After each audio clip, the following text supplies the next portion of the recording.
청취자께서 보내주신 옥상 조경 노출형 방수 공법 분석 기술 보고서 이거 좀 깊이 파고들어 보겠습니다. 사실 옥상에 나무 심고 정원 만들면 참 좋은데 이게 그냥 일반 옥상 방수랑은 완전 다른 얘기라고 하죠. 네, 맞습니다. 그 차이를 딱 인지하는 게 중요해요. 단순히 비를 막아서 흘려보내는 배수가 아니라 식물을 키우려고 물을 딱 머금고 있는 함수 시스템이다.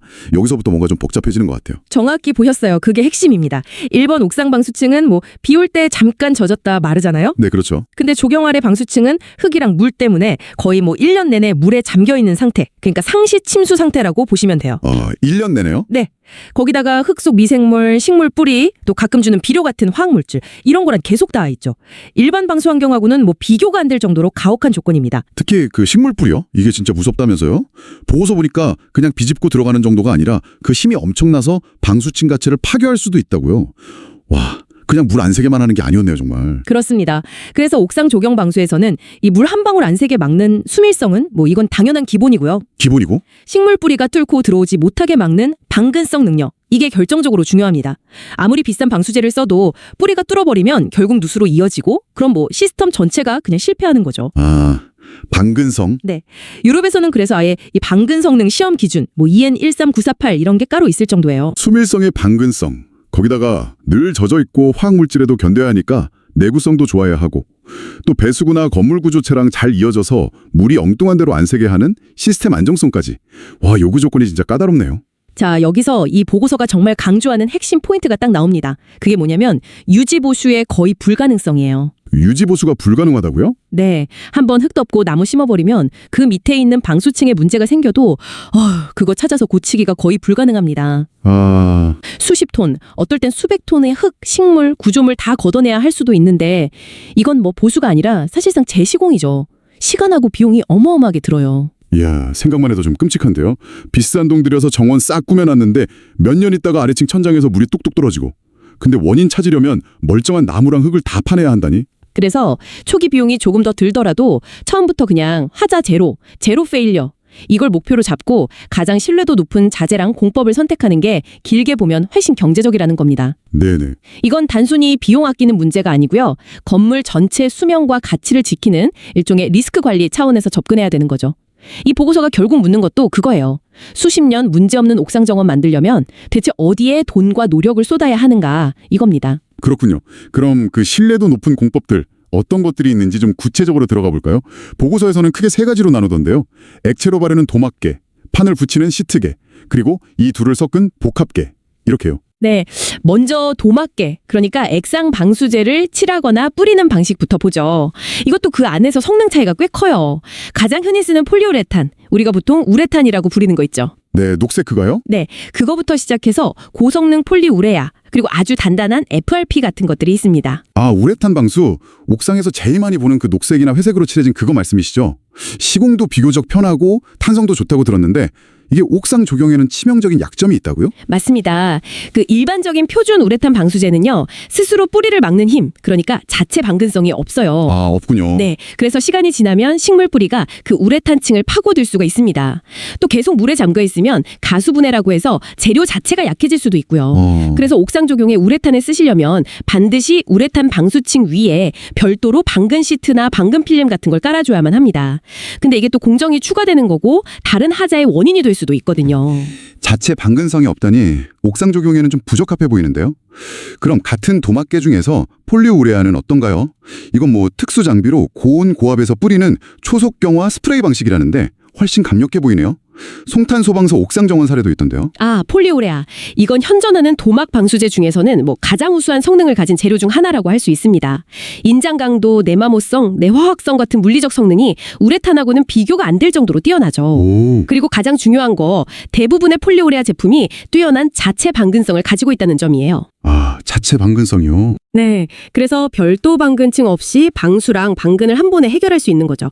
아까 말씀하신 송탄소방서 사례에서도 나무 뿌리가 침투할까 봐 걱정돼서 폴리우레아를 선택했다고 나와 있습니다. 성능은 진짜 확실히 좋아 보이는데 보고서를 보면 시공이 아주 까다롭고 초기 비용이 꽤 비싸다고 나오네요.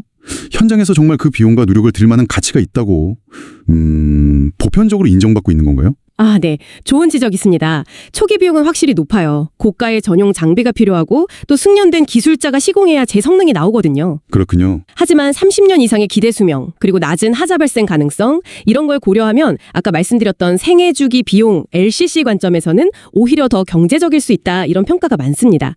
특히 실패했을 때 재시공 비용이 엄청난 옥상 조경 특성을 생각하면 더 그렇죠. 도마계의 FRP 방수라는 것도 있네요. 유리섬유로 강화해서 아주 단단하니까 뿌리가 뚫기 어렵다는 거군요. 네, 맞아요. FRP는 강성이 워낙 높아서 방근 성능이 우수합니다. 주로 다른 공법하고 같이 쓰여서 최상층 보호나 방근층 역할을 하기도 하고요. 자, 그럼 다음으로 넘어가서 아예 공장에서 방수층을 판 형태로 만들어서 현장에서 붙이는 방식이죠. 시트계. 이건 품질이 균일하다는 장점이 있겠네요. 맞습니다. 공장에서 딱 관리된 조건에서 만드니까 두께나 물성이 균일하죠. 근데 시트계 아킬레스건은 바로 시트랑 시트를 이어붙이는 이음매 부분입니다. 아, 이음매? 네, 여기서 물이 새거나 뿌리가 침투할 가능성이 제일 높거든요. 그래서 이음매를 어떻게 처리하느냐가 시트 방수의 성패를 좌우한다고 보시면 됩니다. 시트계 중에서는 우선 계량 아스팔트 시트가 있네요. 그 검은색 두루마리 같은 거. 토치불로 녹여 붙이는 방식이랑 스티커처럼 그냥 붙이는 자착식 이렇게 있다고요? 네, 그런데 이것도 일반 제품은 방근 성능이 없어서 옥상 조경에는 부적합해요. 아, 이것도요? 네, 반드시 방근제가 첨가됐거나 중간에 방근 필름이 들어간 방근 기능성 제품을 써야 합니다. 그리고 이음매는 토치로 충분히 녹여서 시트끼리 완전히 한 몸처럼 일체화시키는 게 중요한데요. 이때 화재 위험도 좀 있고 작업재 숙련도에 따라서 품질 편차가 생길 수 있다는 단점도 있어요. 그렇다면 PVC나 TPO 같은 합성 고분자 시트는 좀 다른가요? 이건 약간 플라스틱 계열 방수 시트라고 보면 되겠네요. 보고서에서는 이런 시트들이 이음매 문제를 상당히 해결했다고 평가하던데요. 네, 그렇습니다. PVC나 TPO 시트는 열 가소성 수지거든요. 그래서 전용 열풍 용접기라는 장비로 뜨거운 바람을 팍 쏴주면 이음매 부분이 살짝 녹으면서 서로 화학적으로 딱 결합해요. 아, 녹여서 붙이는군요. 네, 이건 뭐 본드로 붙이는 게 아니라 말 그대로 두 장을 하나처럼 용접하는 거에 가깝습니다. 그래서 이음매 부분이 원래 시트랑 거의 똑같은 강도하고 수밀성을 가지게 되죠. 이음매 신뢰도 면에서는 아스팔트 시트보다 훨씬 우수하다고 평가받습니다. 그리고 고품질 TPO나 PVC 시트는 재료 자체의 내근성도 뛰어나서 유럽 방근 성능 시험 통과한 제품도 많고요. 아스팔트 시트의 그 이음매 불안정성을 생각하면 열풍 용접 방식은 확실히 매력적인데요. 마지막으로 스테인레스 강판 시트는 야, 이건 뭐 금속이니까 물이나 뿌리가 뚫을 방법이 없겠네요. 그죠? 네, 뭐 원천적으로 불가능하죠. 내구성이랑 신뢰성만 보면 현존 최고 수준입니다. 그런데요? 하지만 재료비 자체가 엄청 비싸고 그 얇은 금속판을 완벽하게 용접하는 고도의 기술이 필요해서 시공비도 엄청나게 높습니다. 그래서 정말 특별한 경우, 예를 들면 뭐 국보급 문화재 지붕이라든지 절대 실패하면 안 되는 중요 시설물, 이런 데 제한적으로 사용됩니다. 자, 마지막 카테고리인 복합 방수 공법입니다. 이건 이름 그대로 여러 기술을 조합해서 쓰는 거군요. 예를 들면 시트를 깔고 그 위에 도막 방수제를 또 칠하는 식으로. 단점을 보완하고 장점은 극대화하는 그런 방식이네요. 네, 맞습니다. 가장 대표적인 예가 시트 방수 위에 폴리우레아 같은 고성능 도막 방수제를 전체적으로 시공하는 방식이에요. 아, 시트 위에 폴리우레아요? 네, 시트가 이제 바탕면의 균열이나 움직임에 1차적으로 대용해주고 그 위에 이음매 없는 도막 방수층이 한 번 더 완벽하게 덮어주는 거죠. 뭐랄까 튼튼한 속옷 위에 방수 외투를 하나 더 껴입는 것처럼 여러 겹으로 방어막을 치는 다중방어 개념입니다. 야, 신뢰성은 정말 최고겠는데요. 뿌리 힘이 센 큰 나무, 교목 같은 거 심는 중량형 옥상 정원이나 아니면 아래층에 뭐 전산실 같이 물 한 방울도 용납 안 되는 공간이 있을 때 그럴 때 최적의 선택이 되겠군요. 정확합니다. 당연히 공정이 늘어나니까 초기 비용이랑 공사 기간은 제일 길죠. 하지만 앞서 계속 강조했던 실패했을 때 그 막대한 손실 비용, 이걸 고려하면 사실상 실패 리스크를 최소화하는 가장 확실한 투자다, 이렇게 볼 수 있습니다. 그렇군요. 여기서도 중요한 건 가장 바깥쪽, 그러니까 최상층에 노출되는 재료는 반드시 검증된 방근 성능을 가져야 한다는 점입니다. 자, 그럼 이렇게 다양한 공법들을 실제 현장에서 딱 선택해야 할 때 어떤 기준으로 비교하고 결정해야 할까요? 보고서에서 제시된 핵심 성능 지표들 있잖아요. 방수 방근 성능, 내구성, 시공성, 그리고 가장 중요한 경제성, LCC. 이걸 기준으로 한번 정리해 보겠습니다. 이 지표들을 보면 단순히 어떤 게 제일 좋다 이게 아니라 상황에 따라 뭘 우선해야 하나 이게 보일 것 같아요. 네, 먼저 방수 성능하고 방근 성능입니다.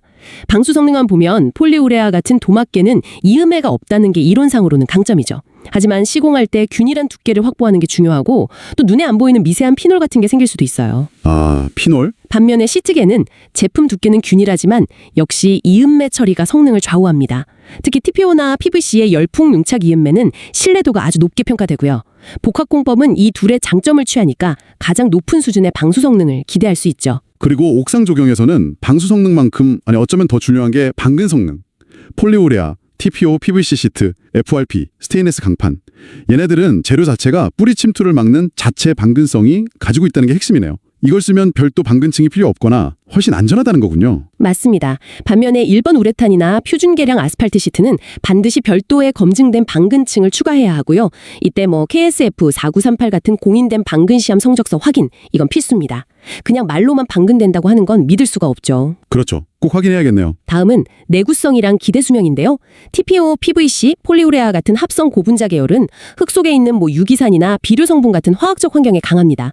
특히 폴리우레아는 물리적인 충격이나 마모에도 꽤 강한 편이고요. 네. 기대 수명은 일반 노출 우레탄은 보통 5년 이상 간다고 하지만 옥상 조경처럼 가혹한 환경에서는 더 짧아질 수도 있어요. 반면에 폴리우레아, TPO PVC, 복합공법, 스테인리스 같은 고성능 시스템들은 옥상 조경 구조물의 목표 수명이랑 비슷하게 한 30년 이상의 장기 내구성을 목표로 설계됩니다. 시공성이랑 유지보수 측면도 좀 따져봐야 할 것 같은데요. 우레탄 같은 액상 도막재는 배관 주변처럼 좀 복잡한 모양에 바르기 쉽다는 장점이 있네요. 네, 그렇죠. 반면 시트계는 넓고 평평한 면에는 시공이 빠르지만 복잡한 부분은 자르고 붙이고 하는데 손이 좀 많이 갈 것 같고요. 특히 폴리우레아는 그 고가의 특수 장비랑 숙련된 기술자가 꼭 필요하다는 점도 고려해야겠네요. 유지 보수는 아까 말씀드렸듯이 사실상 불가능에 가깝다고 전제해야 합니다. 아, 정말요? 네, 문제가 생겨도 원인 찾기도 너무 어렵고 보수도 힘들기 때문이죠. 그래서 시공이 얼마나 편한가 이것보다는 초기 시공할 때 하자를 원천적으로 막을 수 있는가, 다시 말해 실패 확률이 얼마나 낮은가, 이걸 더 중요하게 봐야 합니다. 실패 확률이 낮은 거. 그게 핵심이군요. 마지막으로 경제성입니다. 이게 가장 민감하면서도 또 중요한 문제일 텐데요. 초기 공사 비용만 딱 단순 비교하면 폴리우레탄의 반근층 추가하는 방식이 제일 저렴하고 스테인리스 강판이 제일 비싸다고 나와 있어요. 하지만 이 보고서가 계속 강조하는 게 바로 그 생애 주기 비용, LCC 개념입니다. 라이프 사이클 코스트요. LCC? 네, 단순히 처음 공사비만 보는 게 아니라 기대 수명, 혹시 모를 보수 비용, 그리고 가장 중요한 거, 실패했을 경우의 재시공 비용, 그리고 그로 인한 건물 기능 마비나 가치 하락까지 전부 고려한 총 비용을 따지는 거죠. 아, 초기 비용 몇 푼 아끼려다가 몇 년 뒤에 옥상 정원 다 드러내고 재시공하게 되면요, 그건 초기 비용의 몇 배, 몇십 배가 들 수도 있습니다. 결국 판단 기준을 바꿔야 한다는 거네요. 지금 당장 얼마 드냐? 이게 아니라 앞으로 한 30년 동안 실패 안 할 확률에 얼마를 투자할 거냐? 이렇게요? 네, 정확합니다. 바로 그 관점에서 봐야 합니다. 그런 관점에서 보면 초기 비용이 다소 높더라도 30년 이상 문제 생길 확률이 극히 낮은 폴리우레아나 복합공법이 장기적으로는 훨씬 더 경제적일 수 있다, 이런 결론에 도달하게 되는 거죠. 보내주신 자료의 표 1에 이런 내용이 아주 잘 요약되어 있네요. 각 공법별 장단점, 초기 비용 수준, 상중하, 기대 수명, 그리고 LCC 리스크 고중적까지 비교해놔서 의사결정할 때 정말 큰 도움이 될 것 같습니다. 예를 들어서 폴리우레아는 초기 비용 상, 시공 난이도 상이지만 기대 수명 30년 이상, LCC 리스크는 최저, 이렇게 평가되어 있네요. 그렇죠. 반대로 우레탄에 반근층 더한 건 초기 비용은 하지만 기대 수명 단기, LCC 리스크는 고로 평가되어 있고요. 만약 청취자 여러분께서 건물을 관리하시거나 옥상 정원 설치를 고려 중이시라면 이 표는 예산 계획 세우고 장기적인 문제 예방하는 데 정말 중요한 참고 자료가 될 겁니다. 그럼 실제 프로젝트에서는 이 정보들을 바탕으로 어떻게 최종 공법을 선택해야 할까요? 보고서에서는 옥상 조경 유형에 따라서 추천 전력이 달라진다고 하는데요. 네, 크게 두 가지 유형으로 나눠볼 수 있어요. 첫 번째는 저관리 경량형입니다. 이건 토심, 그러니까 흙 깊이가 한 20cm 미만으로 얕고요. 주로 셋덤이나 잔디 같은 지피식물 위주로 심고 사람들 이용이나 관리가 좀 적은 유형이죠. 아, 그런 곳은 뿌리 압력도 상대적으로 낮을 거고 비용 효율성도 중요하게 봐야겠네요. 맞습니다. 그래서 이런 경우에는 TPO나 PVC 같은 합성 고분자 시트가 가장 합리적인 선택이 될 수 있습니다. 열풍 용착으로 이음에 확실하게 처리할 수 있고 시트 자체에 방근 성능이 있고 또 비교적 경제적이기 때문이죠. 만약 구조가 좀 복잡하다면 폴리우레아도 좋은 대안이 될 수 있고요. 반대로 두 번째 유형은 관리 중량형. 이건 토심이 30cm 이상, 때로는 1m 이상 깊어지고 관목이나 심지어 큰 나무, 교목까지 심을 수 있고 사람들이 활발하게 이용하는 옥상 공원이나 정원 같은 형태군요. 이야, 이건 정말 실패하면 큰일 나는 경우겠네요. 보고서에서도 제로 페일리어, 무하자가 목표라고 강조하고 있고요. 네, 맞습니다. 모든 조건이 방수층에는 최악이에요. 뿌리 힘도 세고 흙무게도 엄청나고 계속 물 주니까 항상 젖어 있죠. 그래서 최고의 신뢰성을 가진 시스템이 필요합니다. 네. 이 경우에는 아까 설명드린 다중방어 개념의 시트 도막 복합방수공법을 1순위로 추천합니다. 시트 방수하고 그 위에 방근 성능 검증된 폴리우레아를 전체적으로 쫙 도포하는 방식 같은 거요. 이게 현재 기술 수준에서는 실패 확률을 가장 낮출 수 있는 방법 중 하나입니다. 복합공법이 1순위군요. 네, 단일 공법 중에서는 아주 두껍게, 예를 들어 3mm 이상으로 시공하는 고성능 폴리우레아 정도가 그나마 차선책이 될 수 있습니다. 이 내용도 표 2에 잘 정리되어 있군요. 조경 유형별로 추천 공법 1순위, 2순위, 또 피해야 할 공법, 그리고 시공할 때 꼭 지켜야 할 핵심 포인트까지 제시되어 있어서 실제 설계나 공사 계획 세울 때 정말 유용하게 쓸 수 있겠어요. 예를 들어 중량형에는 복합공법을 1순위로 추천하면서 다중방수층 간의 완벽한 부착, 그리고 담수시험 필수가 핵심 포인트로 딱 명시되어 있네요. 자, 이제 마지막으로 아무리 좋은 공법이랑 자재를 골라도 시공이 잘못되면 모든 게 헛수고다. 이 점을 좀 짚어봐야겠습니다. 이 보고서에서도 시공 품질 관리의 중요성을 엄청 강조하고 있는데요. 실패를 막으려면 특히 어떤 점들을 신경 써야 할까요? 네, 몇 가지 절대 놓쳐서는 안 될 핵심 관리 포인트가 있습니다. 첫째는요, 통합 설계입니다. 통합 설계요? 네, 옥상 조경하고 방수는 별개가 아니에요. 건축, 구조, 조경 설계 초기 단계부터 방수 전문가가 참여해서 배수 계획, 하중 문제, 방수 등급 이런 걸 함께 결정해야 합니다. 나중에 설계 변경하면 문제 생기기 쉬워요. 둘째는 완벽한 배수입니다. 옥상 어디에도 물이 고여서는 절대로 안 됩니다. 이걸 위해서 충분한 구배, 그러니까 기울기를 확보해야 하고 예상 강우량에 맞는 넉넉한 용량의 배수구를 설치해야 하고요. 또 나중에 흙이나 낙엽으로 막히지 않게 정기적으로 점검하고 청소하기 쉬운 구조로 만들어야 합니다. 아, 물고임은 정말 방수층의 적이군요. 세 번째는 뭔가요? 셋째는 취압부 상세 처리입니다. 대부분 누수는요, 넓은 평면이 아니라 벽하고 바닥이 만나는 모서리, 코너 부분 있죠. 네네. 그리고 배수구 주변 각종 파이프가 방수층 뚫고 지나가는 관통부처럼 좀 복잡하고 응력이 집중되는 곳에서 발생합니다.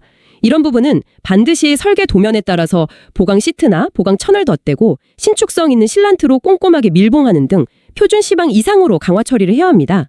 마치 옷에 팔꿈치나 무릎 부분 덧대는 것처럼요. 아, 그런 취약한 부분들을 더 튼튼하게요?